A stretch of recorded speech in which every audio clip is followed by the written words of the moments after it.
Good morning, South. Please stand for the Pledge of Allegiance with Mr. Michael Carrick. I pledge allegiance to the flag of the United States of America, to the republic for which it stands, one nation, under God, indivisible, with liberty and justice for all.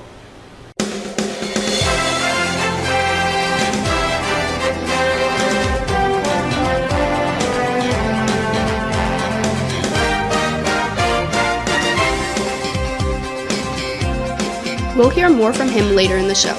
Good morning once again and welcome to the Falcon Report for this Friday, the 23rd of September, a day 2. I'm Bahira Radoncic. And I'm Amina Radoncic. Students had the opportunity to explore all the extracurricular activities that South has to offer.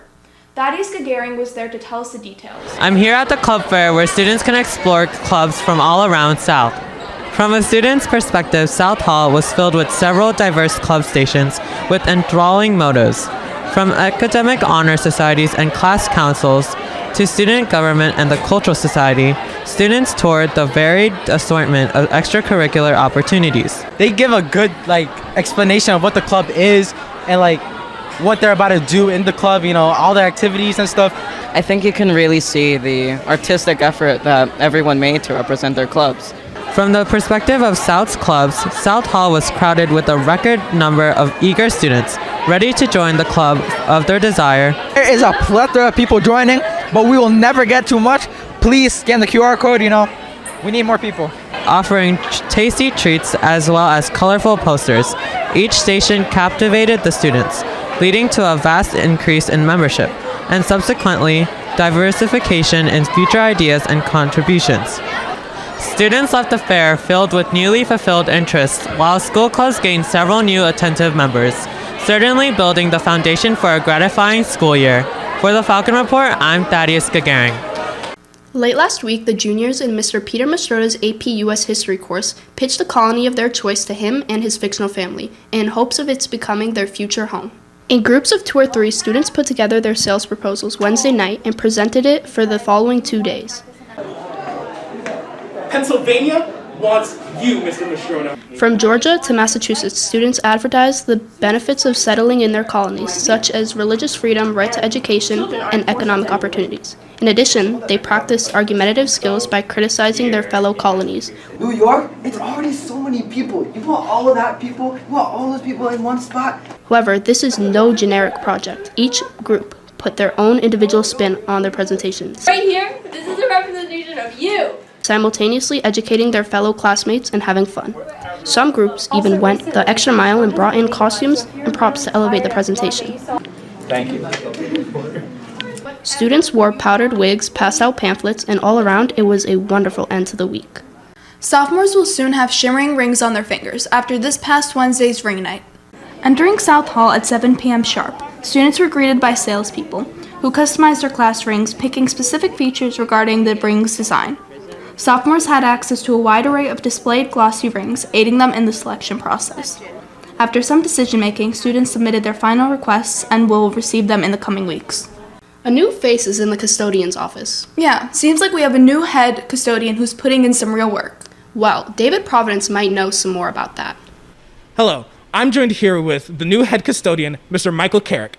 So what has your experience at South been like so far? So far, it's been unbelievable. People here are great. I love it. It's been so much fun, and the work is great. Everybody's been fantastic. My crew is unbelievable. Hopefully it continues, and we do good things here. And what are your main goals for your job here at South? Basically, my main goals here is to fill the giant shoes that Mr. Don English has left. And that's pretty much the biggest first step that we're going to take here, is just trying to segue into the year and fill his shoes. And is there anything you want the South community to know in order to get to know you better? Well, if I'm not here, you can find me out on the water, fishing, surfing, or in the woods, riding my bike, or on the lacrosse field, coaching lacrosse. And that's pretty much what I do with my other time. Thank you once again. Back to you in the studio. When the Falcon Report returns, we'll talk much more about back to school night, but first, a bird's eye view of the STEP Squad in action. The Falcon Report will be right back.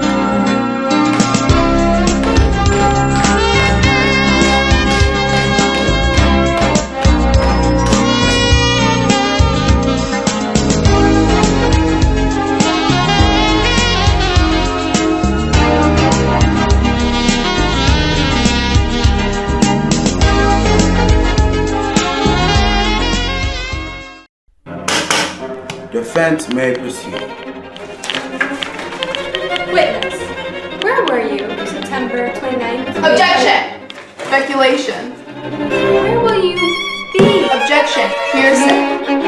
What are you planning to do? Objection. Where shall the day find you? Objection. What? Can I answer the question, please? I'll be at the mock trial meeting next Thursday after school. Thank you.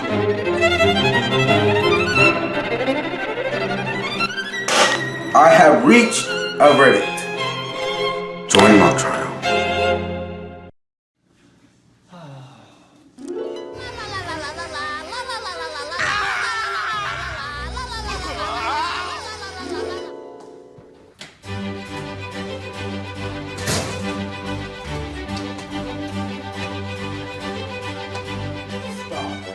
What now? You must stay to the right in the hallway.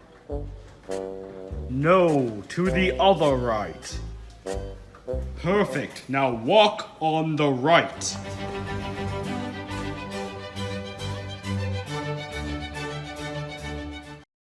To get familiarized with South's happenings and faculty, parents travel to South for back-to-school night. Divya Dindial has the story. I'm here in the hallways where South's back-to-school night is about to begin. South's halls were busy last Thursday night as parents flooded the schools to learn about their children's classes and meet their teachers.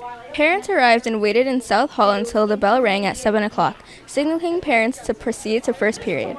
They were then shown a short video where Principal Miss Maureen Henry welcomed parents and updated them about the latest changes to South. I think the parents are learning a lot about what's happening in their children's classes and the expectations that the teachers have for the students this year. I am having a great time seeing the parents face to face. You know, it's a lot warmer, it's a lot more connection. As the night proceeded, parents walked from classroom to classroom, learning rules, grade policies, and course descriptions. The guidance office was also open for parents to pop into during their child's lunch period.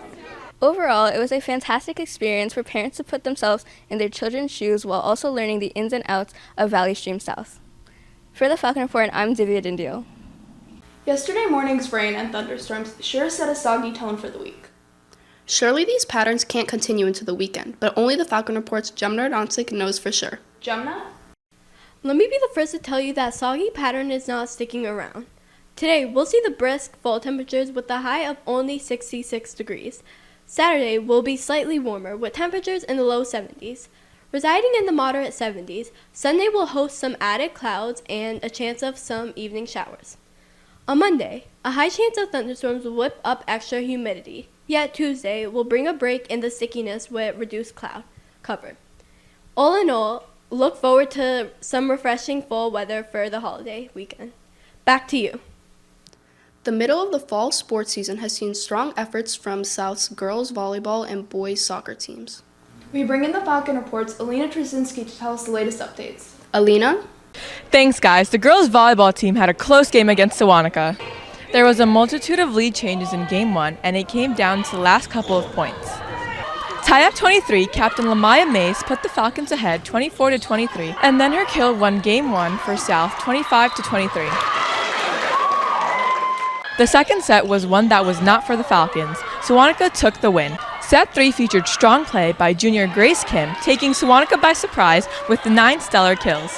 Captain Caroline Scanlon contributed 10 kills herself, and Captain Alina Trzynski getting the set-winning ace, earning 6 aces in total. The fourth set was a tough win, with both teams fighting all the way. Despite great digs by libero Francesca Gamatero, Sewanaka took the set with 23-25. It all came down to the last set. While South jumped out to an early lead, when the team switched sides, they also switched luck, and Sewanaka caught up to the Falcons with 13-13. After 15 points, the match would go to whichever team was first to open a 2-point lead, and no team looked like it was going to do so. Finally, with the score beginning 8-17 for the Falcons, Ariel Navarro's strong serve resulted in a free ball, which led to a Gamatero dig, a Trzynski set, and a Mays kill. And the Falcons win. It was quite the exciting celebration that followed. And that's sports. That's all for this edition of the Falcon Report. For Amina Radonsik, I'm Bahria Radonsik. Have a great weekend, South.